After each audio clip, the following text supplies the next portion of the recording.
Welcome to Middle Grade Book Adventures, where every month at the Kingston Library, we preview a new book that we think you might enjoy. This month we're going to look at The Secret Library by Kekla Magoon. Minor transgressions, little white lies, deathbed confessions, family secrets, the library holds them all. This is the story of 11-year-old Dally who yearns for adventure, but ever since her beloved grandfather died, her days are dull and predictable. That is, until she discovers that he left something behind for her, a map that leads to a library full of mysterious volumes. This is no ordinary library. Rather, each book is a porthole to a precise moment in time, allowing its reader to travel in the past to experience real-life secrets. I am going to read Chapter 2. Dally ran through the halls of Pete Harrington Place toward Grandpa's study. Fingers outstretched, she flung herself toward the door and oof! Instead of passing smoothly through, as she expected, Dally slammed hard into the thick carved wood. The familiar large brass handle would not budge. The door had been locked since he died, but in her sadness and frustration, Dally had forgotten. She crumpled to the floor, pressed her back against the locked door, and let the train of her tears chug along. "She's horrid," Dally whispered, wishing Grandpa were there to hear her. "How could she leave me?" At the reading of Grandpa's will, she had learned that he had left her a bank account all her own, not to be touched until she was 21. The lawyer had held out a big beige envelope with her name on it, and Dally had stepped forward to claim it. But her mother had gotten there first. "It'll go in the safe," she said, "until you're of age." Dally didn't understand. The envelope was for her. Even if she couldn't use the money until she turned 21, it would have been nice to hold in her hand the only thing Grandpa had left for her.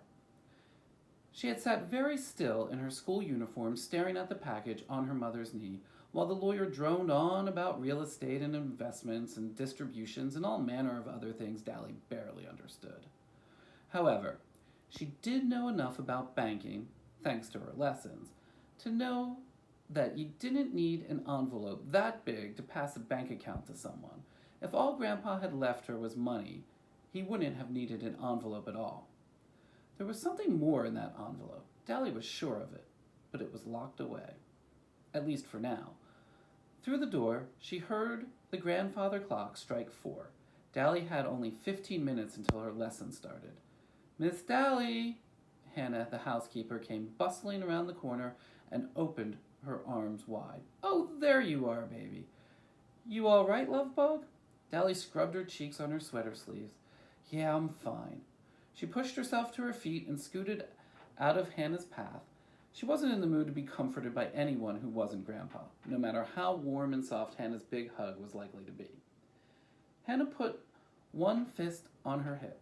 Now you know I hear everything that goes on in this house, and I figure it's about time for a cheer up." She held out her hand, revealing one of Dally's favorite orange hard candies, drawn from a hidden stash that Dally had spent days trying to locate when she was smaller. Hannah always had a cheer-up ready whenever Dally skinned her knee or took a hit to her pride. Dally accepted the wrapped candy. "Thanks, Hannah. I'll take this with me to my lessons." There was a bit of time before she had to report to her tutor, but she wanted to be alone to think. As she rounded the corner, she tore off the plastic and popped in the tasty sweet. It didn't make her feel a whole lot better, but it certainly didn't make her feel worse. It was tempting, of course, to blow off her lesson and go riding or something. Sometimes she imagined galloping off into the distance, never to be heard from again. No one would miss her. What would it be like, she wondered, to simply run away, make her own way in the world? But she was only 11 and a half. The one thing that might change her fate, getting her hands on the envelope Grandpa left. That night, after the usual boring lessons and the usual dinner alone in the large dining room, Dally lay in her bed thinking, waiting. She knew how to pick a lock. She and Grandpa had read about it in a book. They'd spent almost a whole week practicing on padlocks. And when they tried their skills on several different doors around Pete Harrington Place, including Grandpa's study. Dally rolled toward her bedside table and opened the drawer. She rummaged through the hair ties and scarves and nail clippers and whatnot until she felt the soft lump of a leather pouch wrapped in its own strings. Yes, there it was. She still had her lock-picking tools. She pulled them out of her pouch, 3 slim, flat pieces of metal, cool in her fingers, but heat-searing her brain.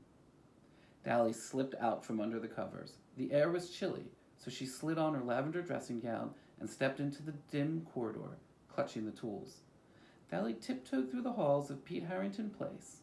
She could hear Grandpa's voice in her head, as clear as if he were standing right behind her. "Dally Bird, I said 21, not almost 12.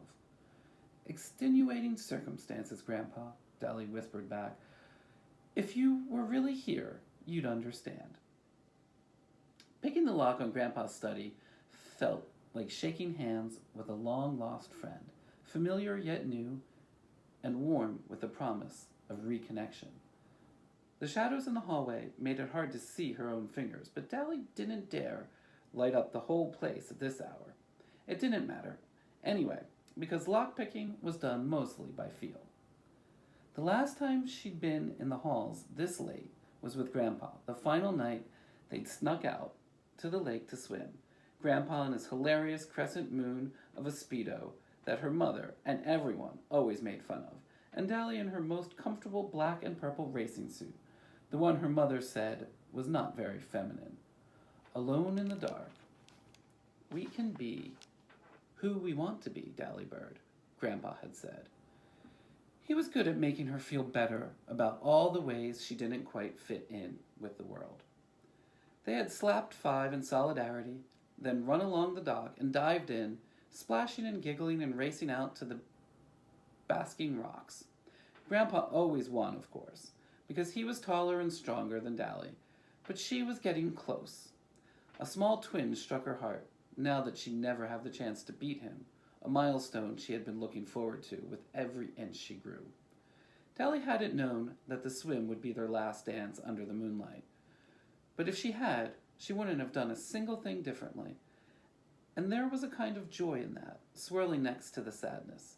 She smiled at the memory as the lock twisted open beneath her fingers. Dally pushed the door inward, and Grandpa's smells rushed at her. She closed her eyes and let them enfold her like a hug. Old books, fresh wood polish, echoes of pipe smoke, that ancient woodsy cologne he loved that they didn't make anymore. He had rationed his last few bottles carefully, but not too carefully. Dally moved toward the sideboard where Grandpa kept a few spirits, his spare reading glasses, and the cologne in its leafy green glass bottle. Dally remembered the day he'd cracked the seal on this final bottle. There was less than a quarter-inch remaining in it now. "I don't want to outlive this bottle," Grandpa had said, "but I don't want it to outlive me either." "That's a conundrum," Dally had answered. "More like a game," Grandpa had said. When Dally looked confused, Grandpa had chuckled. "You'll understand someday, Dally Bird." Dally touched the bottle. She supposed she remembered this conversation because it was one of the only times Grandpa had chosen not to explain something that confused her. He was usually the one person she could rely on to tell her the truth, no matter how long and complex and adult it might have been. Maybe that's what was in the envelope, something long and complex and adult. With the door closed and the heavy curtains letting in only a sliver of moonlight, the study was like a cocoon, so Dally dared to reach over and pull the chain on the desk lamp. Then she moved toward the safe, which was hidden behind a simple gold frame containing Grandpa's favorite map. Dally had never understood his affection for the ugly old scrap of canvas, but he had once told her that it had been a source of great adventure in his life. She barely gave it a glance now as she swung out the frame and reached for the lock. She knew the combination, of course. Grandpa had been less than stealthy about dialing the 8 numbers in front of her, and it was a sequence Dally was not likely to forget, given that those 8 numbers spelled out her birthday in reverse. She cranked the big dial, and the safe door popped open. If you would like to find out what Dally finds in that safe and what kind of adventure it takes her on, then check out The Secret Library, available here at the Kingston Library. And you might also want to check out some of these other exciting mysteries that we have here at the library. And don't forget to subscribe to our channel so that you don't miss our next middle grade book adventure.